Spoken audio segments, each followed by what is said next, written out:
Hey there, welcome back to our YouTube channel. Today I'm about to teach you how to go ahead and make your Facebook profile private on iPhone. So it is going to be a very simple and easy step-by-step tutorial. So feel free to watch the video till the end.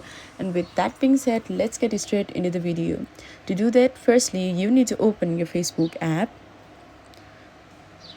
Click on the menu on the bottom right corner. Click on the settings on the top of the right corner.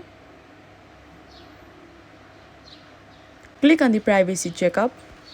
So click on who can see what you share in the first. Continue. And then now here it appears your email, your birthday, and your friends and following. So you can keep all these in only me.